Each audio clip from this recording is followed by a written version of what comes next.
आज हम लोग बिटकॉइन और यूएस यील्ड के रिलेशनशिप को समझने की कोशिश करेंगे। मैं कई बार पहले बता चुका हूं कि बिटकॉइन के प्राइस को इम्पैक्ट करने के लिए कई सारे ट्रिगर पॉइंट होते हैं, और अगर हमें बिटकॉइन का एक्चुअल में प्राइस और उसकी ना प्राइस मूवमेंट समझनी है ना, तो हमें सारे ट्रिगर पॉइंट को एक एक करके समझने पड़ेंगे। तो उसमें से एक यूएस यील्ड एक बहुत इंपॉर्टेंट ट्रिगर पॉइंट हो जाता है ना।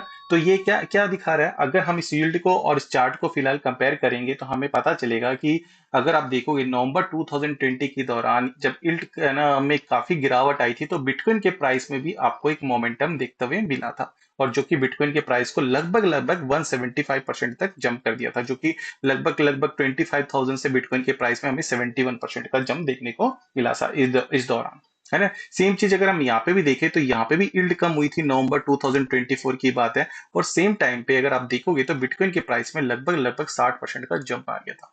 इसी तरह से हम लोग अगर अप्रैल में देखें तो अप्रैल में भी यील्ड कम हुई, और बिटकॉइन के प्राइस में 80,000 से सीधे 1,13,000 तक का जंप आ गया, जो कि अराउंड 48% था। तो कहने का मतलब स्टोरी क्या है कि देर बहुत सारे अलग अलग ट्रिगर पॉइंट होते हैं, लेकिन यील्ड भी एक बहुत बड़ा इंपॉर्टेंट पॉइंट होता है। और अब हम देखेंगे यील्ड वापस एक नीचे आ रही है, और ये नीचे आ रही है, तो बिटकॉइन के प्राइस में भी आपको मोमेंटम देखने को मिल रहा है। बिटकॉइन का प्राइस वापस 1,10,000 से 1,50,000 आ चुका है, और ये यील्ड और कम आएगी तो ये बिटकॉइन के प्राइस में हमें एक सर्च मिलेगा।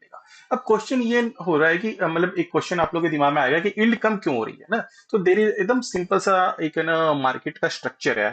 बॉन्ड मार्केट वर्ल्ड का सबसे बड़ा मार्केट होता है, मैं कई बार बता चुका हूं कि बॉन्ड मार्केट सबसे बड़ा मार्केट होता है।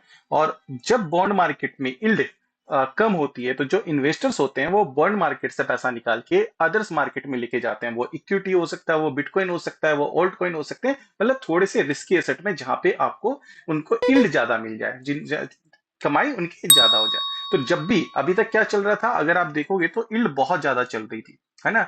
अमेरिका में इंटरेस्ट रेट भी हाई थे, उसकी वजह से यील्ड भी हाई थी।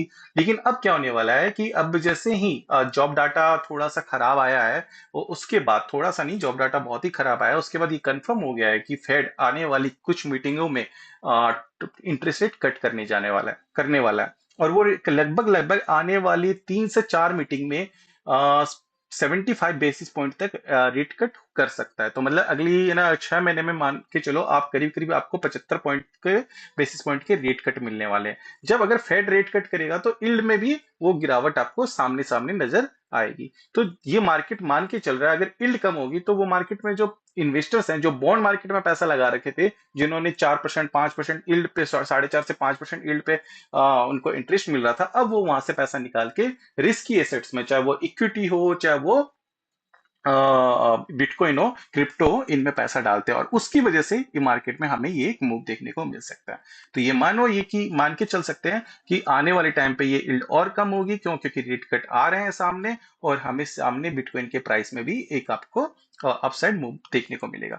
तो ये बेसिकली क्या है, माइक्रो पिक्चर्स है। अगर आपको ट्रेडिंग करनी है तो आपको और भी कई छोटे मोटे जो अलग अलग फैक्टर्स है उनको समझना पड़ेगा, लेकिन ब्रॉडर पिक्चर देखे तो बिटकॉइन के प्राइस में हमें आने वाले 6 महीनों में, 3 से 6 महीनों में एक अच्छा खासा दम देखने को मिल सकता है। तो कैसी लगी ये वीडियो, प्लीज बताइएगा। Thank you so much.